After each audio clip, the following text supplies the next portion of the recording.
My name is Judith Jacobson, and I am 29 years old. I used to believe that the hardest part of becoming a mother was deciding when you were ready, not discovering that readiness could be quietly sabotaged long before you ever knew there was something to fight against. When I married my husband 4 years ago, I imagined a future that felt simple in its clarity. Shared dinners after work weekends that smelled like laundry detergent and coffee, and eventually, the sound of a child's laughter echoing through a home we were still learning to make our own. I loved children. I always had. Even before marriage, I knew I wanted a big family, one filled with warmth and noise and the kind of love that feels earned because you choose it every day. 3 years into our marriage, that desire sharpened into something urgent. It wasn't impulsive. I had thought about it carefully, measured my career stability against my emotional readiness, our savings against the quiet anxiety that came with waiting too long. I brought it up gently at first over dinner one night, trying to sound casual even though my heart was pounding. My husband didn't respond with excitement. He hesitated, shifting in his chair, talking about how maybe we should wait a couple more years, how there was no rush.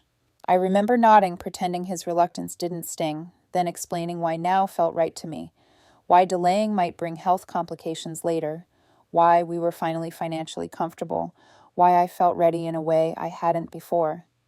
It took days of careful conversations, of reassuring him that we would figure things out together, but eventually he agreed. When he did, I felt a rush of relief so strong it nearly brought me to tears. Those first months of trying were hopeful in the quietest ways.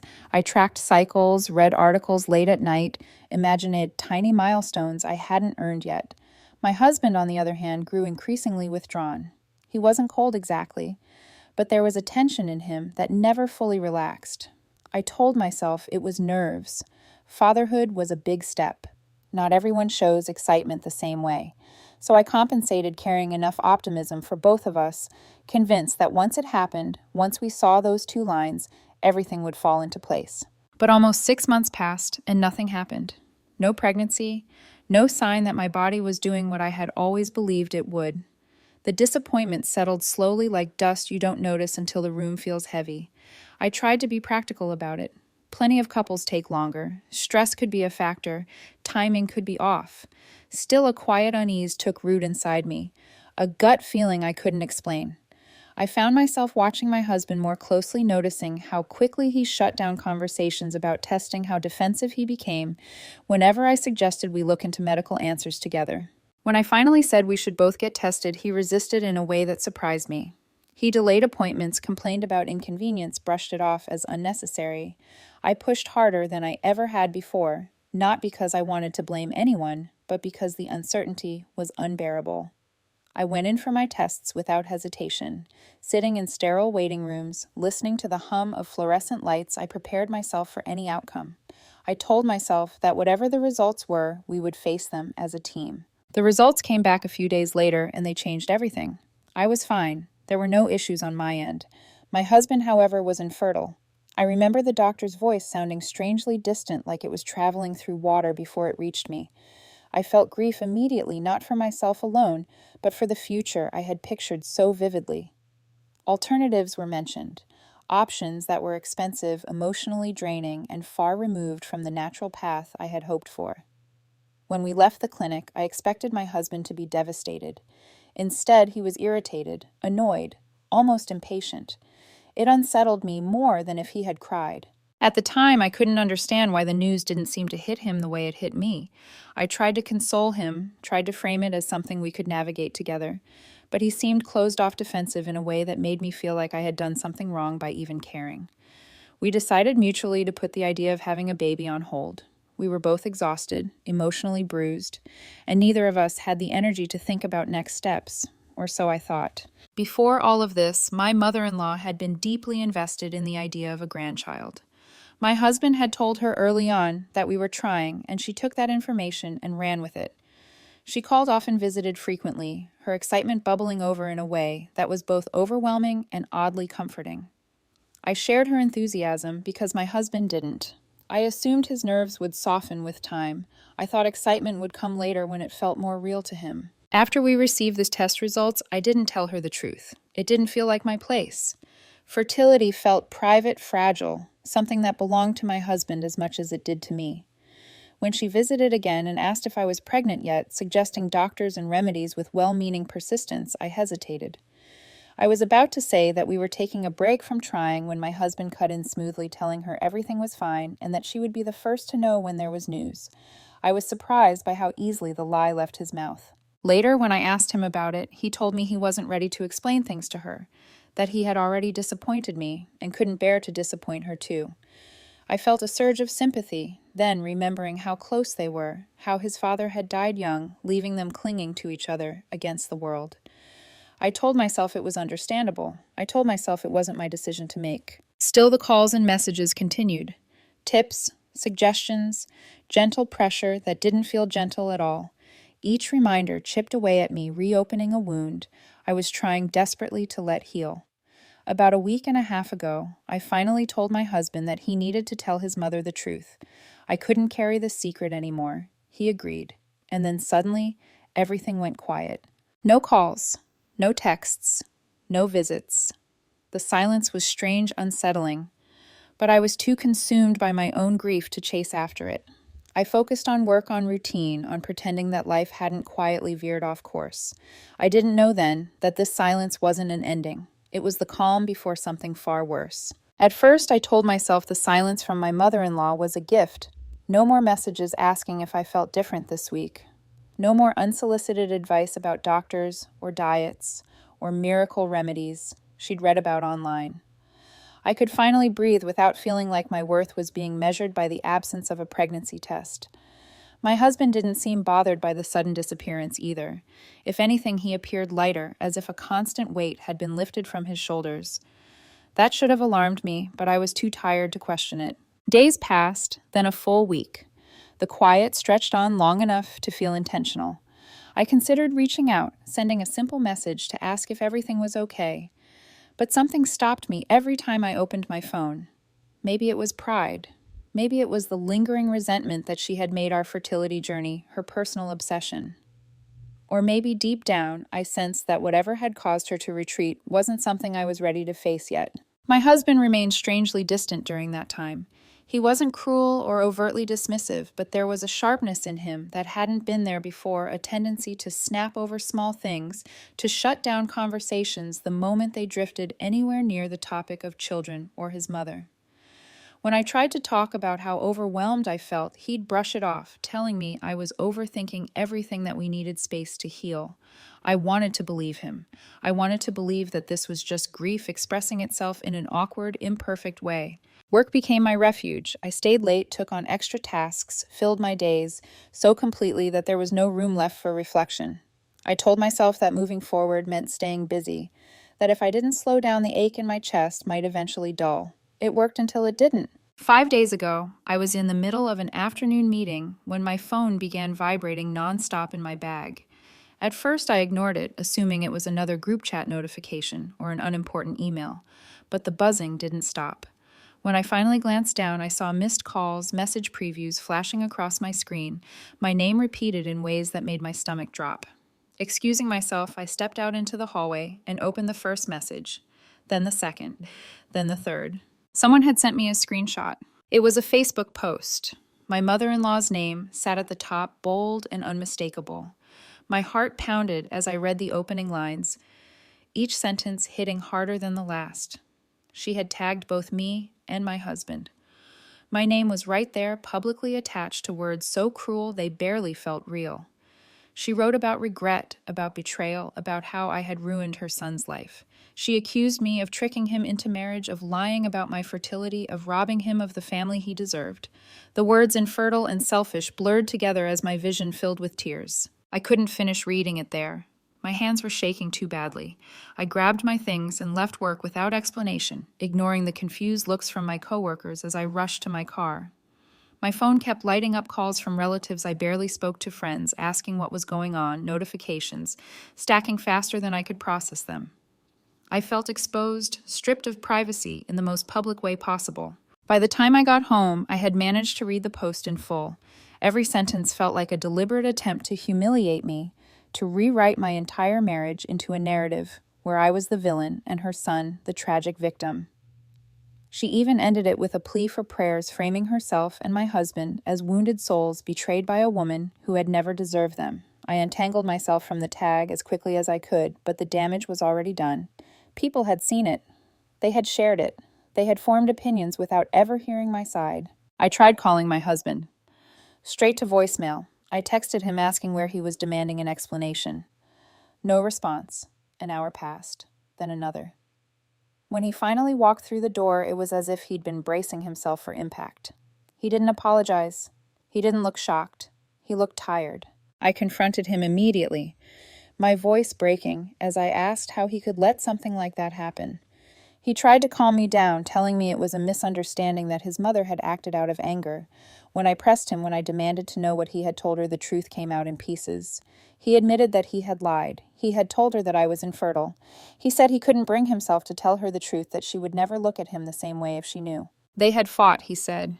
She had told him to leave me to find someone else who could give him children. He had refused. She hadn't spoken to him since. The post, according to him, was just her lashing out. He wanted me to ignore it, to let it fade away on its own. Something inside me snapped when he said that. Ignore it. As if my reputation, my dignity, my pain were minor inconveniences. I told him that he needed to fix this, that he needed to tell his mother the truth and make her apologize publicly. He looked at me, then really looked at me, and told me I wasn't allowed to do anything, that it would only make things worse. In that moment, I realized how alone I truly was in my own marriage. He had chosen his lie over my truth, his comfort over my humiliation. I didn't argue anymore. I packed a bag, my movements mechanical, my thoughts strangely calm. As I walked out the door, I understood that whatever we had built together had already collapsed. I just hadn't seen the cracks until now. Driving away from the house that night felt unreal, like I was watching someone else's life unravel through a fogged windshield. I checked into the nearest hotel without thinking too much about it, my hands still trembling as I signed the paperwork. The room was small and impersonal, the kind of place meant for people passing through, not for someone trying to figure out how her marriage had imploded in the span of a single evening. I sat on the edge of the bed for a long time, staring at my phone, unsure of who I could talk to without breaking down completely. I called my parents first. They lived in another state, and we didn't talk as often as we should have, but when they answered, I felt an immediate sense of grounding. I told them everything about the fertility tests, the lie, the Facebook post, and the fight that finally pushed me out the door. They listened, without interrupting, without trying to fix anything. When I finished, my mother told me she was proud of me for standing up for myself. My father offered to come get me if I needed him to. I declined, not because I didn't want them there, but because I needed to prove to myself that I could survive this on my own. That night, I barely slept. Every time I closed my eyes, I saw the words from that post flashing in my mind, each insult echoing louder in the quiet of the room. Sometime around dawn, I noticed that the post had been deleted. My mother-in-law had finally taken it down. It didn't bring the relief I thought it would. Too many people had already seen it. Screenshots had been taken. Opinions had been formed. Deleting it didn't erase what she had done or what my husband had allowed. I ignored most of the messages that came in over the next 2 days. Friends and family reached out with concern, curiosity, and in some cases unsolicited advice. I responded only to the ones that mattered, the people who knew me well enough to trust that there was more to the story than what had been posted online. I told them the truth, or at least as much of it as I understood at the time. I tried to convince myself that that was enough. Then, 3 days after I left, I received a message from a woman I didn't know. She introduced herself as someone who had been in my husband's life before me. At first, I assumed it was a prank or a cruel attempt to stir drama while I was already vulnerable. But she sent proof, old photos of the two of them together, timestamps that predated me, details about his life that only someone close to him would know. My chest tightened as I scrolled, a sick feeling settling in my stomach. She told me they had been together for years. Not a casual relationship, not something fleeting, but serious enough that they had talked about marriage and children. They had tried for a baby just like we had. And when they couldn't conceive, they had gone through testing too. That was when she learned the truth: my husband was infertile. He had known back then, years ago, long before he ever met me. I felt numb as I read her words. She explained that she had wanted a family more than anything, that she had tried to come to terms with his diagnosis, but that he had grown bitter and angry, lashing out at her until the relationship became unbearable. They had broken up not long before he met me. He had never told me any of this, not once. She said she had found out about my mother-in-law's Facebook post through a mutual acquaintance and couldn't stay silent anymore. She didn't want revenge. She wanted me to know the truth, the same truth she wished someone had told her. I cried harder that day than I had at any point since this began. It wasn't just the betrayal, it was the realization that my entire marriage had been built on a foundation of lies. He had watched me dream about a future he knew would never happen the way I imagined it. He had let me plan, hope, and grieve, all while carrying a secret that would have changed everything if I had known it sooner. For a full day, I did nothing but replay our past conversations in my head. Every time he had deflected, every time he had changed the subject, every moment that had felt slightly off suddenly made sense. He could have told me. He should have told me. Instead, he chose silence, and that silence had cost us everything. By the end of that day, the numbness turned into something sharper. Anger, yes, but also a sense of clarity I hadn't felt before. I knew this information would matter in the divorce whenever I found the strength to start that process. But more than that, I knew I couldn't let the narrative remain the way his mother had painted it.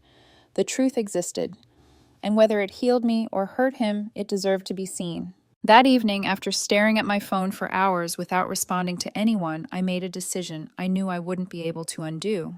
It wasn't calm or measured. It came from a place of exhaustion so deep it felt like clarity. I opened Facebook, pulled up the email with the test results my husband and I had both received weeks earlier, and attached the document to a post. My hands were steady as I typed, which scared me more than if they had been shaking. I didn't write much. I didn't explain. I didn't justify. I simply stated that the claims made about me were false, that I was not infertile, and that the truth had been hidden from me for years. I tagged my husband. I tagged his mother. Then I posted it and turned my phone off completely, as if cutting the power might also cut the consequences.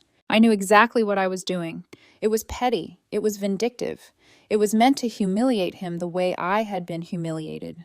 Part of me hated myself for it, even as I did it, but another part, the part that had been silenced, dismissed, publicly shamed, felt a grim sense of balance being restored. For once, I wasn't absorbing the blow. I was delivering it. I spent that night lying awake in the dark hotel room, wondering how long it would take before he reacted. He hadn't contacted me at all since I left, not even to ask where I was staying, or if I was safe. That silence told me more than any argument ever could. I knew this post would force him to respond. I just didn't know how. The next morning, I turned my phone back on. The calls came immediately. Missed calls, voicemails, texts stacked on top of each other so fast my screen lagged. I didn't listen to the messages at first. I watched the notifications roll in with a detached curiosity, like I was observing someone else's disaster. Eventually, his name lit up my screen again, and this time I answered. He yelled for nearly half an hour without stopping. His voice was raw, frantic, furious. He told me I had ruined his life, that what I'd done was unforgivable, that I had crossed a line no one should ever cross. I let him talk. I didn't interrupt. When he finally paused, waiting for a response, I ended the call. A text followed almost immediately. He said it wasn't fair, that his mother's post had only been up for a few hours while mine had stayed overnight and into the morning, that he had convinced her to delete hers, but I had taken things too far. Reading his words, I felt a familiar bitterness settle in my chest. Even now he was measuring harm in hours instead of impact, still refusing to acknowledge why any of this had happened in the first place. I replied with one sentence. I told him that he had left his mother's post up long enough for his ex to see it, long enough for her to reach out and tell me the truth he had hidden for years. There was a long pause before his response came through. When it did, it was brief. He said that regardless of everything, posting something so personal was wrong. And he wasn't entirely wrong. I knew that. The guilt crept in, slowly seeping through the cracks left behind by my anger. I wondered if I had become the kind of person I despised, if I had let their cruelty drag me down to a level I never wanted to occupy. That internal conflict stayed with me long after the adrenaline faded. A few days later, I took the post down. Not because he asked me to, not because his mother deserved mercy. I took it down because I didn't want this chapter of my life defined by retaliation. I wanted out. cleanly finally and on my own terms. I contacted a lawyer that a friend recommended and scheduled a consultation. Saying the word divorce out loud felt strange, like I was talking about someone else's marriage. But once it was spoken, it felt inevitable. The lawyer listened carefully, asked questions, and told me that given everything that had happened, the process should be straightforward. That should have been comforting. Instead, it made me sad. 4 years reduced to paperwork and legal strategy. I thanked his ex for reaching out to me for telling me the truth, even when it was painful. I hadn't responded right away because I didn't have the emotional capacity to engage with anyone outside of survival mode. She understood. She didn't ask for anything else. Not long after, I moved out of the hotel and into a house shared with a close friend. The space was bigger, brighter, filled with light and laughter, in a way my old home no longer was. It felt temporary but safe. A place to breathe, a place to start over. Still, there was one thing left to do. One confrontation I couldn't avoid, forever going back to the house I had left behind to collect the rest of my life. The idea of going back to the house I had once called home sat like a weight in my chest for days before I finally acted on it. When I left that night, I had packed in a rush 5 outfits stuffed into a bag, my toothbrush, my charger, and nothing else. At the time, survival had mattered more than logistics. Now, as I stood in the bright kitchen of my friend's house, cycling through the same clothes for the second week in a row, I knew I couldn't avoid it any longer.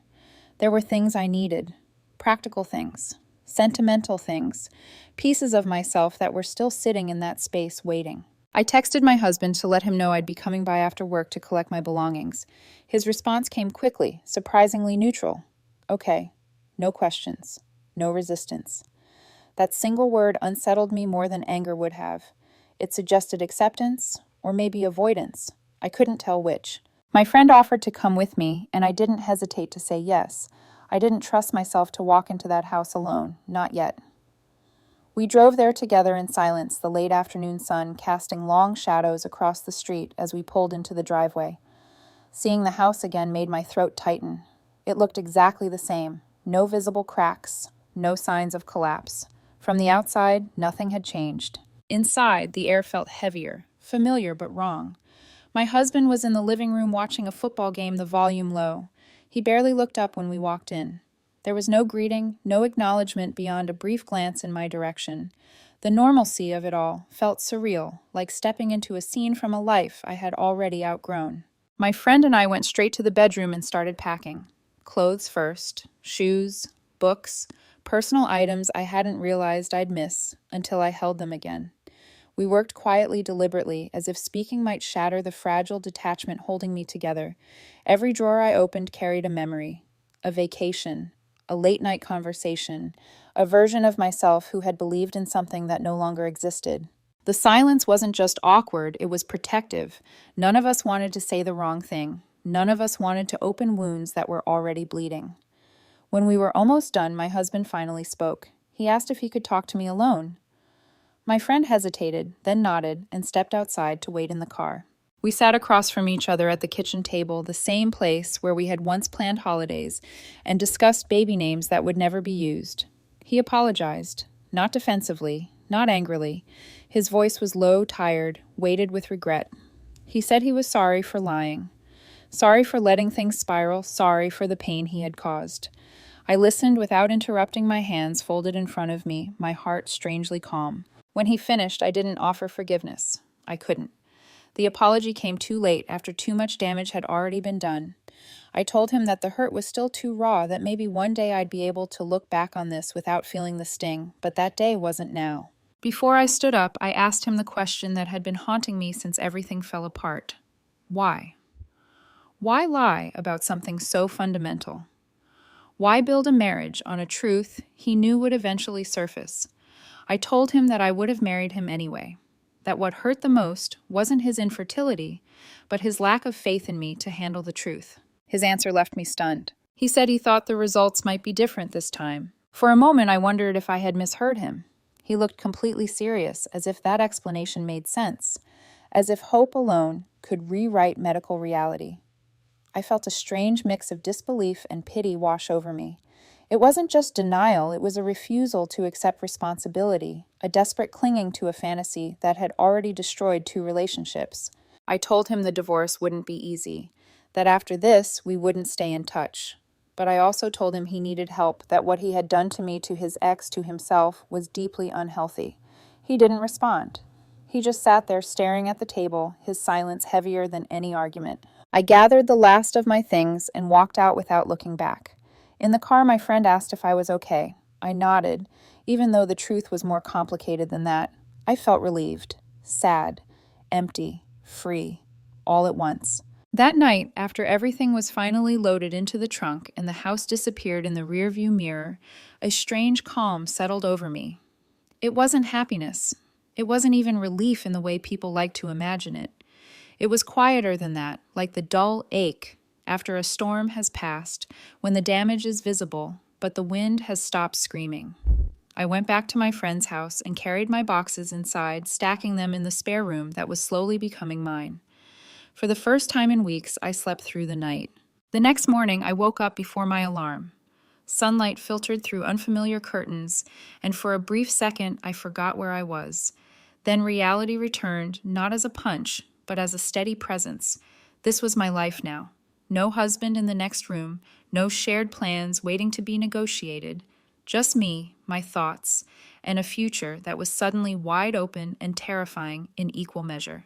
I unpacked slowly over the next few days, taking my time with each item, deciding where it belonged, deciding what version of myself I wanted to carry forward. Some things stayed in boxes, memories I wasn't ready to revisit yet. Others found new places quickly, as if they had been waiting for a home that felt honest. The house itself helped. It was open and bright, filled with the sounds of my friends' laughter, the creak of stairs, the hum of a life that wasn't defined by secrecy or resentment. I reminded myself often that this was temporary, that I would find my own place eventually, but for now, this was enough. The divorce papers were filed shortly after. Signing my name on those documents felt anticlimactic. There was no dramatic release, no cinematic moment of closure, just ink on paper and the quiet understanding that the chapter was officially ending. We didn't speak after that. No angry texts, no last-minute pleas. The silence between us felt final in a way that was almost merciful. I thought often about our last conversation, about the way he had looked at me when he said he thought the results might have been different this time. The more distance I gained from it, the clearer it became that his lie hadn't been born out of malice alone. It had grown from fear, shame, and denial so deep that it consumed everything in its path. Understanding that didn't excuse what he had done, but it helped me let go of the need to keep dissecting it. Some answers don't bring peace. They just explain the damage. Guilt lingered too. About the post. About exposing something so personal in a moment of pain. I knew I had crossed a line even if I believed he deserved to be confronted with the truth. Over time, I made peace with that contradiction. I had acted out of emotion, not cruelty. I had been pushed into a corner where silence felt like surrender. I promised myself that moving forward, I wouldn't let anger be the loudest voice in my decisions again. As weeks passed, the noise surrounding everything slowly faded. Fewer people asked questions. Fewer well-meaning messages arrived. Life began to fill the spaces where chaos had lived. I started imagining a future again, not the one I had planned, but a different one. One built on honesty, even when honesty is uncomfortable. One where I trusted myself to walk away the moment something felt fundamentally wrong. I don't know what motherhood will look like for me now, or if it will happen at all. That uncertainty still stings. But I know this much: I would rather face an unknown future alone than live in a carefully constructed lie with someone who never trusted me enough to tell the truth. When I think back on everything, on the hope, the betrayal, the public humiliation, the denial, I no longer feel the urge to justify myself. I stood up for my reality when it mattered most. I chose myself when it would have been easier to shrink. And that choice, painful as it was, gave me something I hadn't had in a long time. My life back.